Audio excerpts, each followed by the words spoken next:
আর বিরোধিতাটা করব বলে আমি এখানে আসিনি, তবে এখন বিরোধিতাটা করা মানে কি বলবো, অলমোস্ট এখন অনেকটা দূরে। আমি এখনও ওই চিন্তাভাবনার মধ্যে দিয়ে যাইনি। আমায় দেখতে হবে কি এফেক্ট করছে।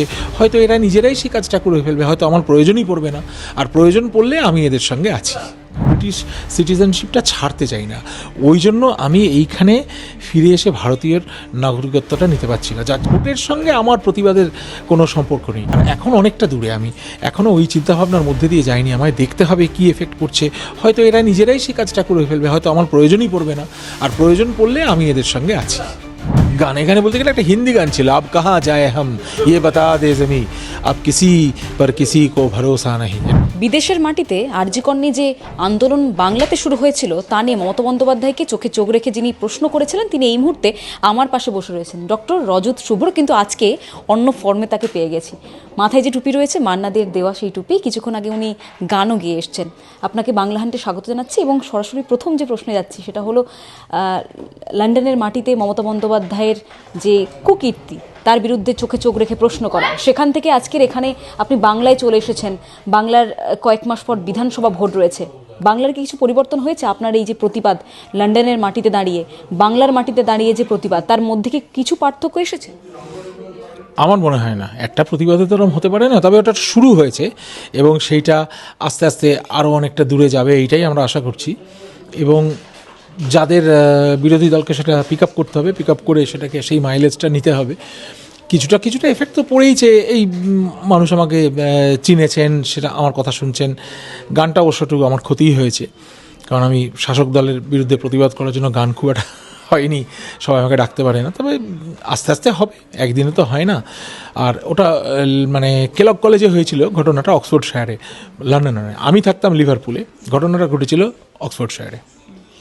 রজতবাবু, যে প্রশ্নটা করা সেটা হলো যে অনেকে বলছে, নিন্দুকেরা তো অনেক কথাই বলে, সেখানে দাঁড়িয়ে বলছে রজত শুভ্র তিনি মমতা বন্দ্যোপাধ্যায়ের নাকি বিরোধিতা করার জন্য বিদেশের মাটি ছেড়ে আজকে বাংলায় চলে এসেছেন চোখে চোখ রেখে প্রতিবাদ করবে বলে। এটা কি সত্যি?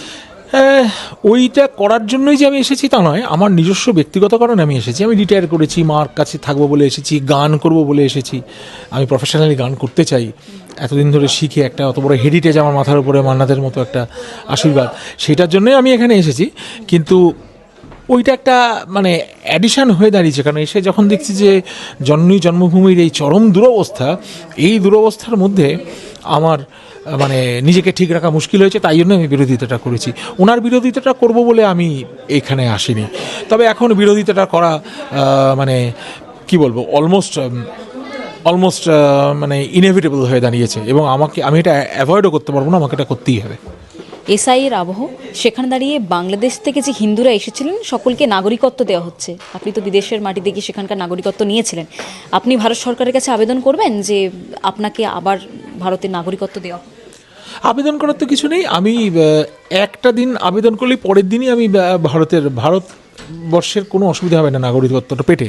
কিন্তু আমার পাওয়ার অসুবিধা হচ্ছে যে ইংল্যান্ডের কোনো অসুবিধা নেই। ইংল্যান্ড 4-5টা পাসপোর্ট অ্যালাউ করে, দ্যাট নট দ্য প্রবলেম। কিন্তু আমি ব্রিটিশ সিটিজেনশিপটা ছাড়তে চাই না, ওই জন্য আমি এইখানে ফিরে এসে ভারতীয় নাগরিকত্বটা নিতে পারছি না। যার জন্য আমার ইলেকশনে দাঁড়ানো বা এই দাঁড়ানো ওগুলোর কোনো আমার উদ্দেশ্যও সেটা নয়, আমি সেটা চাই। আগে একটা কথা বলেন যে বঙ্গভূমির এই দুরবস্থা, সেখানে দাঁড়িয়ে কোনো রাজনৈতিক দল, যে কোনো রাজনৈতিক দল হতে পারে, সেখানে আপনাকে যদি টিকিট দিয়ে তার মুখ হিসেবে ভোটে লড়াতে চান, সেক্ষেত্রেও কি বঙ্গভূমি রক্ষার জন্য কি এই সিদ্ধান্ত নেবেন না? আমার মনে হয় টিকিট পেয়ে একটা সিট পেলেই যে সব কিছু করা যায় সেটা আমি বিশ্বাস করি না। আমি শাসক দলের বিরুদ্ধে যারা কাজ করছেন, যারা ভদ্রভাবে কাজ করবেন, এরা তো আমার কথা শুনছে। এরা টিকিট পেয়ে যারা জিতবে, তারা যদি আমার সঙ্গে থাকে, আমার কথা শোনে, সেটাই যথেষ্ট। আমাকেই যে দাঁড়াতে হবে এইটা আমি ঠিক খুব একটা বিশ্বাস করি না। কিন্তু আর এখন অনেকটা দূরে। আমি এখনও ওই চিন্তাভাবনার মধ্যে দিয়ে যাইনি। আমায় দেখতে হবে কি এফেক্ট করছে। হয়তো এরা নিজেরাই সেই কাজটা করে ফেলবে, হয়তো আমার প্রয়োজনই পড়বে না, আর প্রয়োজন পড়লে আমি এদের সঙ্গে আছি। জনপ্রতিনিধির সাথে দেখা করতে গিয়ে রাস্তার মধ্যখান থেকে আপনাকে তুলে নিয়ে চলে যাওয়া, কারাবাসে রাখা, সেখান থেকে দাঁড়িয়ে নিরাপত্তাহীনতায় কি ভুগছেন? আর যত দিন যাচ্ছে প্রতিবাদের তো ভাষাও আপনার জোরালো হচ্ছে, নিরাপত্তাহীনতায় ভুগছেন কোথাও কি? নিরাপত্তাহীনতায় একটুখানি যে ভুগছি না তা নয়, তবে কারাবাস আমার হয়নি, আমাকে কয়েক ঘন্টা মাত্র রেখেছিল, তার বেশি রাখার সাহস ওদের হয়নি, ফর নাথিং তুলে নিয়ে গিয়ে। তবে এই থ্রেড কালচারটা চলছে, সেদিনই আমার টনকটা নড়ে যে এটা কিছু করা দরকার। আমি এর প্রতিবাদের জন্য যা যা করা দরকার সেটা করব। এক্ষুনি ইলেকশনে দাঁড়াচ্ছে কিনা জানি না, কিন্তু আমি এটা প্রতিবাদের জন্য যতদূর যাওয়া দরকার আমি যাব। ট্রেডমিলে হেঁটে বাজেট তৈরি করেন আমাদের মুখ্যমন্ত্রী মমতা বন্দ্যোপাধ্যায়, বিভিন্ন দেশে আপনি ঘুরেছেন, ডাক্তার আপনি পেশাগতভাবে, চিকিৎসক একজন, এইরকম প্রতিভা কোথাও দেখেছেন? না, সত্যি দেখিনি, সত্যি দেখিনি। ওনার হয়তো 3টে ব্রেন, কিন্তু অর্ধেক কথাই তো ভুল বলেন, অর্ধেক তথ্যই ভুল দেন, অর্ধেক কথায় কিরম প্রলাপের মতো মনে হয়। এই নিয়ে কমেন্ট না করাই ভালো। এক্ষুনি গান করে আসলাম, গানের একটা মেজাজে রয়েছি, গান করার গানে গানে যদি প্রতিবাদ করা হয়, আপনি বলেন যে বঙ্গের খুব দুরবস্থা, সেটা বঙ্গের এই অবস্থা নিয়ে যদি গানে গানে আপনি কিছু 2 লাইন বলতে চান তাহলে কি বলবেন? গানে গানে বলতে গেলে একটা হিন্দি গান ছিল, আব কাহা যায় হাম ইয়ে বাতা দে জমি, আব কিসি পর কিসি কো ভরসা নাহি। এটা ভি শান্তারামজির একটা 12 হাত 13 একের জমিতে, এই সিনেমাতে, সরি, এটা শঙ্কর জয়কিশনের সুরে একটা দারুণ গান ছিল। সেটা কখনো চান্স পেলে স্টেজে শোনাবো, খালি গলাতে হয় না।